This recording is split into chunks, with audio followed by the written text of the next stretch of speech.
அவர் இறந்துட்டாருன்னு அப்படின்றத வந்து இன்னும் மனசு வந்து ஏற்றுக்கொள்ளாமல் தான் இருக்கு.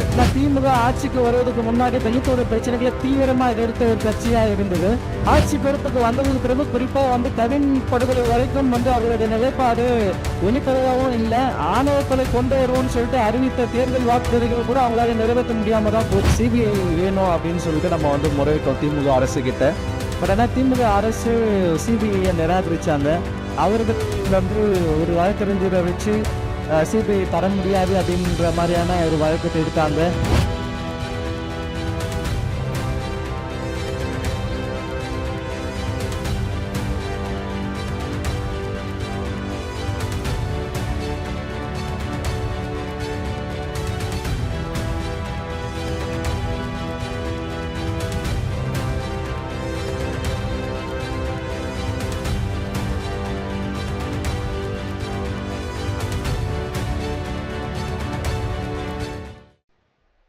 மேடையில் இருக்கிற பத்திரிகையாளர் திரு சவுக்கு சங்கரன் அவர்களுக்கும் திரு குழந்தை அரசன் அவர்களுக்கும் என்னுடைய நன்றியை நான் தெரிவிச்சுக்கிறேன்.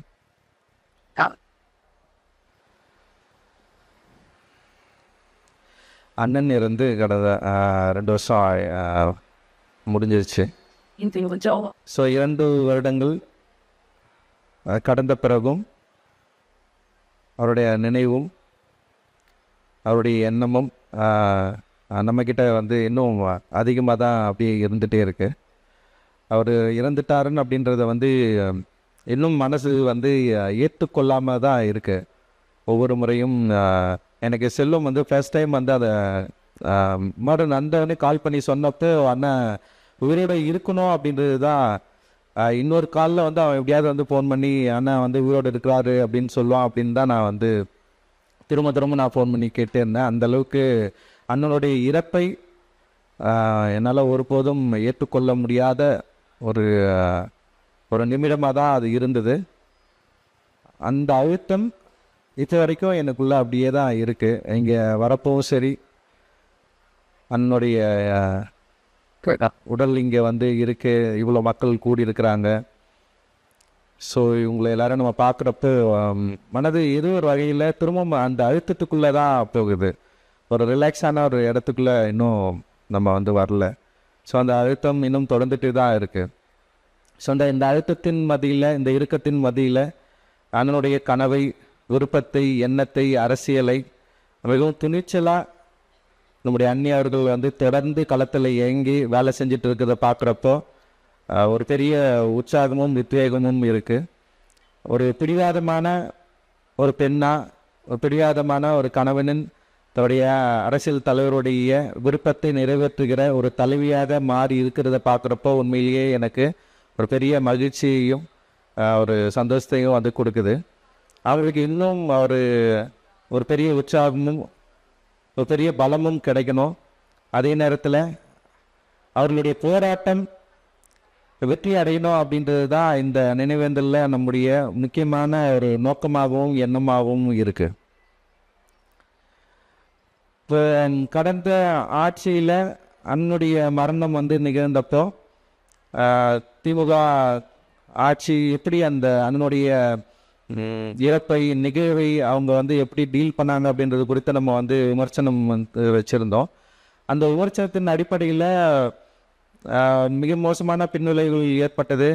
அதுக்கப்புறம் அதை தொடர்ந்து அந்த வழக்கை அவர்கள் எப்படி கையாண்டார்கள் அப்படின்றதும் நமக்கு தெரியும்.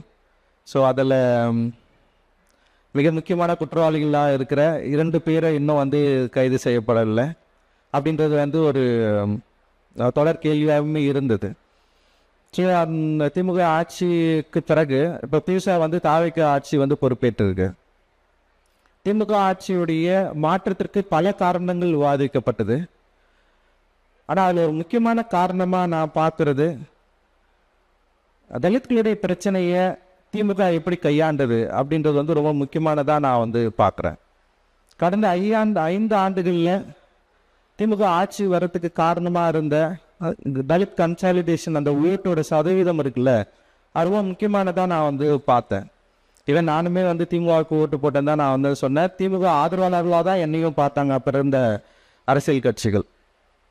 ஸோ அந்த 5 ஆண்டுகளில் திமுகவுடைய கொள்கையின் அடிப்படையில் பல நிகழ்வுக்குள்ள நம்ம வந்து ஆதரவாக தான் நானும் செயல்பட்டிருக்கேன், நானும் கருத்து தெரிவிச்சிருக்கிறேன். பட் சில முரண்கள் வந்து நமக்கும் அவங்களுக்கும் தொடர்ந்து இருந்துகிட்டே இருந்தது. ஸோ அந்த முரண்களை விமர்சிக்கிறது மூலமாக திமுகவுக்கு எதிராக கருத்து செய்கிறதுனா நம்ம வந்து வலைதளங்களில் பரப்பப்பட்டோம். அது குறித்து நமக்கு எந்த பிரச்சனையும் இல்லை. ஏன்னா தலித்துகள் பிரச்சனை இல்லை, எப்படி செயல்படுறாங்க அப்படின்றத வச்சு தான் நம்ம வந்து விமர்சனமே முன்வச்சோம். ஸோ அங்கிருந்து அது தொடர்ச்சியாக அவங்களுடைய இறப்பில் அவர்களுடைய தலையீடு, இன்னொன்று வந்து அதை எப்படி அவங்க ஹேண்டில் பண்ணாங்க, இதெல்லாம் பார்க்குறப்ப கூட இருந்து பார்க்குறப்ப நமக்குமே ஒரு பெரிய விருப்பம், ஒரு அயற்சியும் ஏற்பட்டது. அந்த அயற்சியும் விருப்பம் அந்த கோவத்தில் தான் நம்ம சில கேள்விகளை கேட்டோம். அந்த கேள்விகள் முன்னுக்கு பிறனா திரிக்கப்பட்டு மிக மோசமாக நம்முடைய சகோதரர்கள் வைத்தே வந்து விமர்சனம் வைக்கப்பட்டாங்க. ரொம்ப மோசமாக தான் அது இருந்தது, அப்படி அணுகுனாங்க. ஸோ என்ன கேட்டிங்கன்னா, திமுகவுடைய அரசு மாற்றத்தோடு இல்லை அதோட தேர்வுக்கு ஒரு காரணமாக அவர்கள் தலித்துகளை கையாண்ட விதம், தலித்தோட பிரச்சனைகளை கையாண்ட விதம், குறிப்பாக ஆம்ஸ்ட்ராங்கனுடைய மர்டர் குறித்து அவர்களுடைய கையாண்ட விதமும் ரொம்ப முக்கியமானதாக நான் வந்து பார்க்குறேன். அது சென்னையில் மிகப்பெரிய ஒரு அலையை உண்டாக்குச்சு அப்படின்னு தான் நான் நினைக்கிறேன் நான். ஸோ அதோட அடிப்படையில் அவர்கள் இப்போ நம்முடைய விருப்பமாக சிபிஐ வந்து அதனுடைய சிபிஐ வேணும் அப்படின்னு சொல்லிட்டு நம்ம வந்து முறையிட்டோம் திமுக அரசு கிட்ட.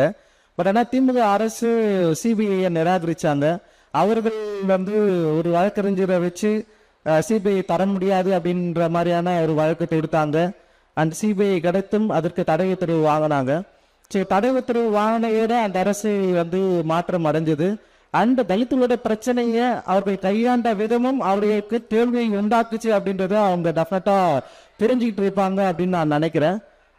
அந்த அடிப்படையில் சரி, இன்னைக்கு வந்து எதிர்கட்சியா உண்மையிலேயே வந்து திமுக வந்து தலித்துகளோட பிரச்சனையில வந்து தீவிரமாக காட்டுறது வந்து ரொம்ப முக்கியமானதாக நான் வந்து பார்க்குறேன். அப்படி இருக்கும் பட்சத்தில் கூட இன்னைக்கு ஆம்ஸ்ட்ராங்கனுடைய அந்த வழக்கறிஞரை வைத்து திரும்பவும் ரொம்ப ஃபோர்ஸ்ஃபுல்லாக தடுக்க நினைக்கிறது என்ன மாதிரியான ஒரு நோக்கம் அப்படின்னு நமக்கு தெரியல. ஸோ அந்த வழக்கு ஏற்கனவே வந்திருக்கு. அந்த உச்சநீதிமன்றத்திலையும் சரி நீதிமன்றத்தில் வந்து அது குறித்து வந்து கேள்விகள் வந்து கேட்கப்பட்டிருக்கு. அந்த இன்றைய தமிழக அரசு தாவேக அரசுடைய நிலைப்பாடு என்னன்ற கேள்வியும் நீதிமன்றம் வந்து முன் வச்சிருக்கு. சரி, இந்த நேரத்தில் தாவேக அரசு ஒரு மாற்றத்தை உருவாக்குகிறோம் அப்படின்னு சொல்லிட்டு சட்டமன்றத்தில் கூட திரு முதல்வர் பாபா அம்பேத்கருடைய கனவை நாங்கள் வந்து நிறைவேற்றிருக்கிறோம், ஒரு மாற்றத்தை வந்து உருவாக்கி இருக்கிறோம். கிட்டத்தட்ட வந்து தலித் அமைச்சர்களில் 8 தலித் அமைச்சர்களை நாங்கள் வந்து நியமிச்சிருக்கோம் அப்படின்ற ஒரு பேச்சை கூட நம்ம வந்து பார்த்தோம். அதை ஒரு பதிவு செஞ்சிருந்தாரு. அதன் அடிப்படையில் அவர்கிட்ட நமக்கு சில முறையீடுகள் இருக்கு, நம்ம முறையீடுகளை வைக்கிறோம். ஆம்ஸ்ட்ராங்கனுடைய படுகொலை அதில் முக்கிய குற்றவாளிகளாக இருக்கிற 2 குற்றவாளிகளை சண்டே செந்தில் மற்றும் மொத்த கிருஷ்ணன் அவர்களை வந்து உடனடியாக கைது செய்யணும். ஏன் இன்னும் கைது செய்ய முடியாமல் இருக்கு? அந்த குற்றவாளிகளை கைது செய்தால் மட்டும்தான் இதுல வேற யாரெல்லாம் வந்து கையெழுத்திருக்கிறாங்க, வேற யாரோட ஆதரவுலாம் இதுக்குள்ள இருக்கு. மிக முக்கியமான குற்றவாளிகளை கண்டுபிடிக்கக்கூடிய ஒரு செயல் உருவாகும் அப்படின்றது வந்து எங்கள் தரப்பில் நியாயம். ஸோ இந்த அரசு இதை கவனத்தில் எடுத்து மிக முக்கியமான குற்றவாளியா நீண்ட நாட்களாக கைது செய்யப்படாமல் இருக்கிற அந்த குற்றவாளிகளை கைது செய்வதற்கு தீவிரம் காட்டணும். அதே நேரத்தில் இந்த வழக்கை சிபிஐ வசம் ஒப்படைக்கணும். சிபிஐ வசம் ஒப்படைக்கிறதுல தமிழக அரசுடைய நிலை என்னன்றது அவங்க தீவிரமா விளக்கணும் அப்படின்னு நான் நினைக்கிறேன். ஏன்னா போன அரசு சிபிஐ வசம் ஒப்படைக்க முடியாதுன்னு தவிர்த்த நிலையில இப்ப புதுசா வந்துட்டு அரசு தலித்துகளுடைய வளர்ச்சியில அக்கறை கொண்டுள்ளதாக பேசுகிற ஒரு அரசு. இது மிக முக்கியமான தலித்துடைய தலைவர் ஆம்ஸ்ட்ராங்கனுடைய படுகொலை நீதி குறித்து அவர்கள் தரப்பிலிருந்து சிபிஐ வசமுறை ஒப்படைக்கணும்னு கேட்கிற இந்த கோரிக்கையை குறித்து அவர்களுடைய நிலைப்பாடு என்ன அப்படின்றத வந்து தாவேக அரசு நிச்சயமா தெரிவிக்கணும் அப்படின்னு நான் நினைக்கிறேன். இதோட எங்களுடைய தரப்பினரா திரு பாப்பா மோகன் வழக்கறிஞர் அவர்களை பிபிஆ நியமிக்கணும். அவருடைய தலைமையில இந்த வழக்கு வந்து செயல்படணும் அப்படின்ற ஒரு கோரிக்கையும் வந்து நாங்கள் வந்து முன்வைக்கிறோம். ஸோ இந்த கோரிக்கையும் அரசு வந்து தீர்மானிக்க அரசு வந்து யோசிச்சு முடிவு எடுக்கணும் அப்படின்னு நாங்கள் வந்து அவங்க கிட்ட வந்து கோரிக்கை வைக்கிறோம். ஸோ இந்த நேரத்தில் ஸோ இத்தனை தலித் அமைச்சர்களை நாங்கள் வந்து வச்சிருக்கிறோம் அப்படின்ற வெறும் அரசியல் ஸ்டண்டாக மட்டும் இல்லாமல் தலித்துகளுடைய பிரச்சனையை தீவிரம் காட்ட வேண்டிய தேவை இருக்கு.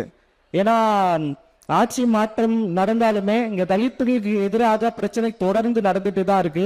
சமீபத்திய ஆணையக்குழு வரைக்கும் வந்து இதோட ஒரு பெரிய அழுத்தம் வந்து மக்கள் கிட்ட இருந்துட்டு தான் இருக்கு. இன்னும் தலித்துகளுக்கு எதிரான பிரச்சனைகளை சரியா களமாடியதில் புதிதாக வந்திருக்கிற அரசுக்கும் பல சிக்கல்கள் இருக்கிறத நம்ம வந்து பார்க்கிறோம். இன்னும் தலித்துகளோட பிரச்சனைகளை எப்படி நம்ம ஹேண்டில் பண்ண போறோம் அண்ட் புதிதாக பொறுப்பேற்றிருக்கிற தலித் அமைச்சர்கள் இப்போ வரைக்கும் தலித்துகளோட பிரச்சனைகளை குறித்தோ தலித்துகளுடைய வாழ்வாதார நிகழ்வுகளை குறித்தோ இல்ல சமீபத்திய ஆணைய கொள்கைகள் குறித்தோ அவர்கள் எந்த விதமான கருத்துமே தெரிவிக்கல. இன்னொன்னு அந்த அரசுக்கு என்ன கருத்துன்னு கூட என்ன வரைக்கும் அவங்க வந்து அனௌன்ஸ் பண்ணல. அவங்க என்ன பண்ண போறாங்க, என்ன பேச போறாங்க, எந்த விதமான கருத்துக்கள் அவர்கள்கிட்ட இருக்கு. தலித் அமைச்சர்களை நியமிச்சதோடு அவர்களோட பொறுப்பு வந்து முடிஞ்ச போதா இல்ல தலித் அமைச்சர்கள் அவர்கள் இது மாதிரியான பிரச்சனைகளை நேரடியாக களம் கண்டு அவர்கள் மக்களோட மக்களா நிற்க போறாங்களா இல்ல ஏற்கனவே தேர்ந்தெடுக்கப்பட்ட தலித் எம்எல்ஏக்கள் எம்பிக்கள் மாதிரியும் இவர்களும் ஒரு அடையாளமாக பட்டியலின மக்களுடைய பிரதிநிதிகளா மட்டும்தான் இருக்க போறாங்களா அப்படின்ற கேள்வி நமக்கு எழாமல் இல்லை. அந்த கேள்வி ஏன் அப்படி எழுதுனா தொடர்ச்சியா தலித்துடைய பிரச்சனைகளை அதாவது களம் காணையில இங்க ஒரு பெரிய நெருக்கடி பிரச்சனை இருப்பதை நம்ம வந்து பார்க்கிறோம். எந்த அரசு ஆட்சிக்கு வந்தாலுமே வருவதற்கு முன்னாடி எதிர்கட்சியா இருக்கிறப்போ தலித்துடைய பிரச்சனைகளை தீவிரமா அவர்கள் களமாடுவார்கள். ஆனா ஆட்சிக்கு வந்த பிறகு இங்க இருக்கிற ஓபிசி பாலிடிக்ஸோட நெருக்கடியில தலித்துடைய பிரச்சனையை களமாடுறதுல இல்ல தலித்தோட பிரச்சனைகளை பேசுறதுல அவங்களுக்கு ஒரு பெரிய பயமும் நெருக்கடியும் வந்துடும். அதை நம்ம நேரடியா நம்ம பார்த்துருக்கோம். ஏன்னா திமுக ஆட்சிக்கு வருவதற்கு முன்னாடி தலித்தோட பிரச்சனைகளை தீவிரமா எதிர்த்த ஒரு கட்சியா இருந்தது. ஆனா தலித்துகள் ஆட்சி பொறுப்புக்கு வந்ததுக்கு பிறகு குறிப்பா வந்து கவின் படுகொலை வரைக்கும் வந்து அவர்களுடைய நிலைப்பாடு வெளிப்படையாகவும் இல்லை. ஆணவ கொலை கொண்டு வருவோம்னு சொல்லிட்டு அறிவித்த தேர்தல் வாக்குறுதிகள் கூட அவங்களால நிறைவேற்ற முடியாம தான் போச்சு. அதுக்கு காரணம் ஓபிசி மக்களுடைய அந்த பாலிடிக்ஸ் தான். அந்த வாய்ஸ் அதாவது தலித்துகளுக்கு ஆதரவா நிக்கிறது அப்படின்றது இங்க இருக்கிற பெரும்பான்மை மக்களுக்கு எதிராக நிற்கிற மனநிலையா மாறிடும். அது ஓட்டு அரசியல்ல வாக்கு அரசியல்ல ஒரு பெரிய மாற்றத்தை உருவாக்குன்ற பயமும் பதட்டம் தான் தலித்துகளோட பிரச்சனைல தலித்துகள் பக்கம் நிற்க முடியாம போற சூழல் இருக்கிறத நம்ம வந்து பாக்குறோம். அது இந்த அரசியலும் தொடருமான்ற கேள்வி வந்து ஏழாமல் இல்லை, அந்த சந்தேகமும் உருவாகி இருக்கிறத நம்மளால பார்க்க முடியுது. உண்மையிலே 8 தலித் அவர்கள் நியமித்தது மிக மிக முக்கியமான விஷயம், ஒரு வரலாற்று நிகழ்வு. ஆனா அந்த 8 தலித் அமைச்சர்களை குறிப்பா வன்னரசு தோழர்கள் அவருடைய செயல்பாடை தவிர்த்து மற்ற அமைச்சர்கள் வந்து இப்ப வரைக்குமான தலித்தரோட பிரச்சனைகளோட அவர்கள் கோவில் என்ன அப்படின்னு கேட்கிறப்போ ஒரு வெற்றிடம் தான் இருக்குது, ஒரு ஜீரோவா தான் இருக்கு. இப்போ வரைக்கும் அவர்கள் வந்து அந்த பிரச்சனை குறித்து யாரும் எதுவும் பேசவில்லை. இன்னும் அந்த அரசு மிக அழுத்தமாக தலித்தினுடைய பிரச்சனைகள்ல கொள்கை வேலையில நாங்கள் எப்படி செயல்பட போகிறோம் அப்படின்னு கூட தெளிவுபடுத்தல. இது ஒரு மிக முக்கியமான பிரச்சனையாகவும் மாத்தல. ஏன்னா இப்போ சமீபத்தில் நடந்த ஒரு ஆணவ கொலை குறித்த ஒரு பிரச்சனை வலைதளங்கள்ல மிக அடர்த்தியாக பயங்கர பரபரப்பா பேசப்பட்ட சூழலை கூட தமிழக அரசு சார்பில் எந்த கருத்தும் அதை பத்தி தெரிவிக்கப்படல. குறிப்பா அந்த பிரச்சனை ஒட்டி சில கைது நடவடிக்கைகள் நடந்தது, 2 பக்கமும் சில கைது நடவடிக்கைகள் நடந்தது. அதன் பிறகு இப்படி தொடர்ச்சியா நடக்கிற அந்த ஆணவ கொலைகள் குறித்தான எங்களுடைய செயல்பாடு எப்படி இருக்க போகுது, உங்களுடைய நடவடிக்கைகள் எப்படி இருக்க போகுது அப்படின்ற ஒரு தெளிவான வெளிப்படையான ஒரு கொள்கை திட்டங்களும் அறிவிக்கைகளும் இதுல வந்து எந்த விதமான முன்முயற்சிகளும் எடுக்காம இருக்கிறத நம்ம இந்த மேடையில கண்டனம் தெரிவிக்கிறது வந்து மிக மிக அவசியமானதா இருக்குதுன்னு நான் நினைக்கிறேன். சோ தலித்துடைய பிரச்சனைகளை நீங்கள் ஒரு சார்பா இருப்பீர்களானா நிச்சயமாக உங்களுக்கு திரும்பிய தலித்தோட்டத்தை திரும்ப உங்களுக்கு கிடைக்கும்ன்ற நம்பிக்கையில இருந்து நீங்க வெளியே வந்துடலாம். இது வந்து ஏன்னா ஒவ்வொரு புதிய அரசு அமைக்கிறதுலும் தலித்துகள் மிக முக்கியமான பங்கு வகிக்குது. அதை நம்ம முக்கியமா பார்க்க வேண்டிய அவசியம் இருக்கு. இன்னொன்னு இந்த இடத்துல நான் சொல்றது என்னன்னா, திரும்ப தலித்துகள் ஓட்ட இந்த பக்கம் அந்த பக்கம் இல்ல இன்னொருத்தருக்கு போயிட்டே இருக்கிறத வந்து நம்ம இன்னும் எத்தனை நாள் பார்த்துட்டு இருக்க போறோம், இன்னும் எத்தனை நாள் நம்ம ஓட்டு போட்டு இருக்க போறோம்னு எனக்கு தெரியவே இல்லை. நம்முடைய பிரச்சனையை பேசுவதில் கேட்டு பெறுவதிலும் இல்ல வந்து அந்த உரிமையை எடுத்துக்கொள்வதிலும் நிறைய வித்தியாசம் இருக்குது. இன்னும் எத்தனை ஆண்டுகாலும் கேட்டு பெறுகிற மக்களாக நம்ம இருக்க போறோம் அப்படின்ற மிக முக்கியமான கேள்வியா நான் பார்க்கிறேன். பல தலைவர்கள் நம்முடைய சமூகத்துல வந்துட்டாங்க. பல தலைவர்கள் இந்த சமூக நீதியின் கொள்கையின் அடிப்படையில பாபா அம்பேத்கரின் தத்துவத்தின் அடிப்படையில பல கேள்விகள் கேட்டு பல போராட்டங்களை நிகழ்த்தி நம்முடைய சுதந்திரத்துக்கும் விடுதலைக்கும் விரிவாக்கும் மிகப்பெரிய பங்காற்றி இருக்கிறாங்க. ஆனா அதே சமயத்துல இங்க இருக்கிற பொது சமூகம் பொது கட்சிகள் தலித்துகளுடைய பிரச்சனைகளை எப்பவுமே மூன்றாம் பட்சமாக 4ஆம் பட்சமாக தான் பார்த்துருக்கோம், முதல் பிரச்சனையா பார்க்கவே இல்லை. அண்ட் இந்த நீதி கட்சி காலத்துல குறிப்பா அண்ணா அவர்களுடைய மேடைகள்ல மேம்பட்ட ஜாதி ஒழிப்பு நோக்கம் அப்படின்றது இப்போ காணாம போறது நம்மளால ஈஸியா பார்க்க முடியுது. அவருடைய ஒவ்வொரு மாநாட்டிலும் திரு அண்ணா அவர்கள் ஆரம்பிக்கிறப்போ ஜாதி ஒழிப்பை குறித்து ஒரு சில வார்த்தைகள் பேசிக்கிட்டு தான் அந்த மாநாட்டு முழக்கமே இருக்கும். ஆனா இன்னைக்கு ஜாதி ஒழிப்பை பேசுவது, ஜாதியில் இருக்கிற முரண்களை பற்றி பேசுவது, ஜாதி இருக்கிற பிரச்சனைகளை பற்றி பேசுவது என்பது இங்க இருக்கிற ஓபிசி கம்யூனிட்டிக்கு எதிரான நிலை அப்படின்ற ஒரு நிலை மாறி இப்படி பேசினா ஓட்டு வங்கியில நமக்கு ஒரு பெரிய பிரச்சனை நிகழும்.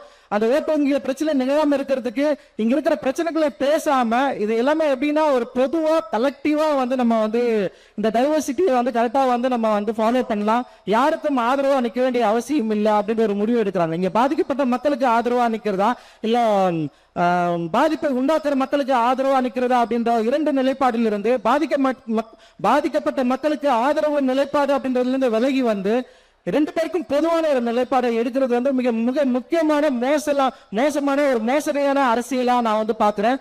அந்த அரசியல் நிலைமை கடந்த காலங்கள் வரைக்கும் தொடர்ந்து நடைபெற்றுக் கொண்டிருந்தது இந்த தமிழக அரசியல் செயல. அதை திரும்பவும் நடக்கக்கூடாது அப்படின்றதுதான் எங்களுடைய விருப்பம்.